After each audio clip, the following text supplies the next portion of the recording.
कोलाम समाजासाठी श्यामादादा कोलाम स्वतंत्र अभ्यास आयोग स्थापन करण्याची मागणी।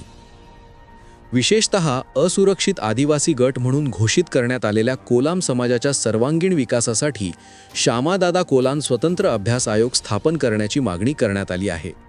या संदर्भात माननीय संजय राठोड, पालकमंत्री यवतमाळ जिल्हा तथा मंत्री मृद व जलसंधारण महाराष्ट्र राज्य यांना निवेदन सादर करण्यात आले। हे निवेदन उपविभागीय अधिकारी केळापूर यांच्यामार्फत देण्यात आले असून प्रशासनाने याची तातडीने दखल घ्यावी अशी मागणी करण्यात आली आहे।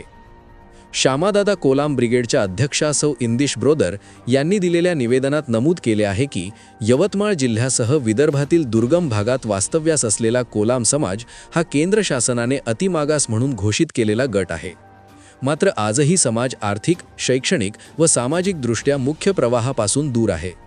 शिक्षणातील गळती, आरोग्य सुविधांचा अभाव, रोजगाराच्या मर्यादित संधी, मूलभूत सुविधांची कमतरता तसेच जमिनीच्या हक्कांबाबतची अनिश्चितता या गंभीर समस्या आजही कायम आहेत। या सर्व समस्यांचे मूळ शोधून त्यावर ठोस आणि दीर्घकालीन उपाययोजना सुचविण्यासाठी स्वतंत्र अभ्यास आयोग स्थापन करणे अत्यावश्यक असल्याचे निवेदनात नमूद करण्यात आले आहे।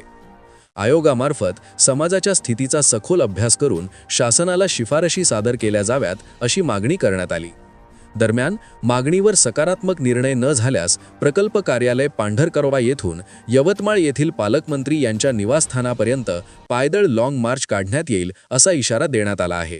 त्यामुळे प्रशासनाने या मागणीची गांभीर्याने दखल घेण्याची अपेक्षा व्यक्त होत आहे। स्थानिक वार्ता, स्थानिकांचा आवाज स्थानिकांसाठी।